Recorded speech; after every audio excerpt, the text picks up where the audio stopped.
السلام عليكم ورحمة الله وبركاته دمان قيارتي سو دhowaad barnaamijkan maanta insha Allah taala waxaan ku qaada dhigi doonaa arrimaha soo galootiga gaar ahaan dadkii ku joogay barnaamijka TPS programka. Barnaamijkan ayaa ahaa mid si temporary ah ama ku meel gaar ah oo kaaga celinayo qofka Soomaaliga ah inaan dalkiisa lagu celin sabab la xiriira dalkii Soomaaliya oo aan deganayn. Barnaamijkan ayaa waxaa gaashaanka u daruuray way dhaweyto bil ka hor madaxweyne Trump iyo xirtiisa xilli Soomaalida ay si gooniya u bartilmaameedsanayeen. Waxa ay soo saareen amar ah in programkaas la dhameeyo Soomaalidana laga joojiyo gabi ahaanba. Barnaamijka isaga ah waxa uu ku ekaan lahaa bisha March 18keeda oo ah maalinka Talaadada ah. Barnaamijkan waxa ku joogay Soomaali kor u dhaafaysa ilaa 2000 oo qof dalka Mareykanka oo dhan. Haddaba programkii isaga ahaa oo loogu talagalay in uu bisha 18keeda March 18keeda maalinka Talaadada ah uu dhamaado Soomaalidana ay qolyahan ICE programkaas dadkii ku joogay ay si gooniya u target gareysan kareen ama bartilmaameed uga dhigan kareen oo u tarxiili kareen ayaa waxaa hor istaagay xaakim kamid ah xaakimada federaaliga ah oo dimuqraadi ah. Xaakimkan waxa lagu magacaabaa Judge Alison D. Borow waxaana ay ka howlgashaa xafiiska ama maxkamadda ku taala magaalada Boston gaar ahaan gobolka Massachusetts gaar ahaan magaalada Boston. Xaakimkan ayaa waxa ay soo saartay amar dul dhigtay programkan kadib markii ay soo gaareen cabashooyin ka socda qolyaha u dhaqdhaqaaqa arrimaha dadka soo galootiga ah waxaana ay arrimahaas qolyahaas ku dacwoonayeen ay ku andacoonayeen in dadka Soomaalida ah dalkooda uusan deganayn in dadka Soomaalida ah dhibaato ay kala kulmi karaan haddii lagu celiyo dalkii Soomaaliya. Marka arrinkan isaga ah amarkan ay dul dhigtay waxa maalinka Talaadada ah sida la xaqiijiyay ilaa ay hadeer ku badbaadaya baa la yiri 1200 oo qof oo ICE boog ugu qoreyd in ay soo qabtaan noqon lahaana qof intii la qabto iska tarxiilo. Haddaba programkan wuxuu ka hor istaagaa dadka la siiyo in intii ICE qabato ay tarxiisho so deportationka uu ka ilaalinayo in lagu tarxiilo waxaana uu ku siinayaa si ku meel gaar ah inta dalkaaga uu ka degayo ama nabadgelyo ka helayo ama abaaraha uu ka baxayo ama dhibaatooyinka kale haystaba uu ka baxayo in aad dalkan iska sii joogi karto iska sii shaqaysan karto. Marka dad waxaa jira TPS programkaas ku joogayba 20 sano waxaa jira dad 30 sano ku joogay oo aan sharci kale intii loo diiday sharciyadii saxda ahayd oo dalka Mareykanka uu kaga shaqaysan lahaa ama deganaanshada ku qaadan lahaa laakiin programkaas ku jooga maadaama Soomaaliya ay dhibaato xilli dheer ay ku jirtay.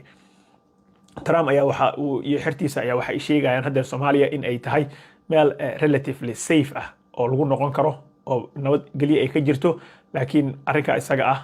judge-kan way hor istaagtay. Judge-kan marka arrinka uu hor istaagtay waxa ay chance u siinaysaa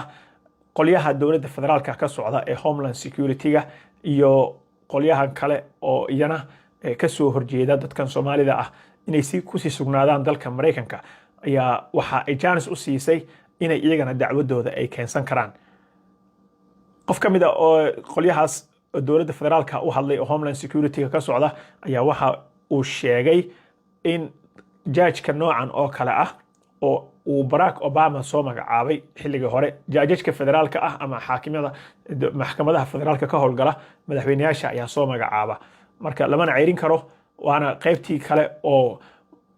isu dheelitiraysay dawladda federaalka ah amarada ay soo saarayso iyo maxkamadaha waxa ay ka qabaan. Judge-ka noocan oo Barack Obama uu soo magacaabay xilligiisii ayaa waxa ay hor istaagaysaa buu yiri in Mareykanka aan great again ka dhigno meel wanaagsan oo sharci kala dambeyn leh aan ka dhigno waxa naga hor istaagayo judge-ka noocan oo kale buu ku maagay ninkaas u hadlay Homeland Security-ga qolyaha dalkan Mareykanka u qaabilsan arrimaha amniga. Haddaba waxa kale oo ay sheegeen in ay ka qaadan doonaan raacfaan go'aankaas laakiin ayada way cadeysay waxay tiri go'aankan aan qaatay waxa uu chance u siinayaa qolyaha u dooda arrimaha soo galootiga iyo qolyaha ka socda dawladda federaalka ah oo iyagu raba in ay intay Soomaalida ka tuuraan ka baabi'iyaan programka ay tarxiilaan. Waxa kale oo ay sheegtay in qofka programkan hore u haystayna aan laga hor istaagi karin warqadda shaqada work authorizationka iyo in aan la tarxiili karin. haddana waxaa kale oo ay ku sii dartay in qofka application uu u xareysan yahay TPS programkaas rabay inuu qaato like TPS-ka waxaa la qaataa marka qofka sharciga loo diido dalkiisana uusan ku noqon karin haddii judge-ka deny uu ku siiyo lawyerkaaga waxaa dhihi kartaa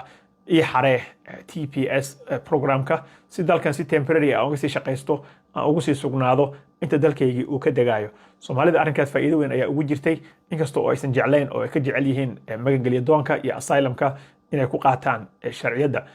marka programkii isaga ah waxay tiri applicationada hadda jirana hala process garayo sida loo wada jiray loo wado dadkii hore u haystayna lama hadli karo oo waxay xaq u leeyihiin dalka inay ku sii sugnaadaan warqadooda shaqada ay sii haystaan danahoodana ay ka wadan karaan intay doonaan ilaa Soomaaliya ay nabad ka noqonayso ay ka kala degayso ama go'aan kale uu ka soo bixi doono maxkamadda racfaanka ama maxkamadda Supreme Court-iga ama sidoo kale case-kan intay dib u keensadaan ay ku guuleysan doonaan marka iyaga way ballan qaadeen inay racfaan qaadan doonaan laakiin waa guul weyn oo u soo hoyatay ummadda Soomaaliyeed waxaad kale ogtihiin in wadanka Haiti programkan ay damceen in lagala laabto isaga naftiisa dhibaatooyinka Haiti ka jirana waa ogtihiin marka waxa ay sameeyeen waxa hor istaagay maxkamad noocan oo kale baa hor istaagtay arrinkii Haiti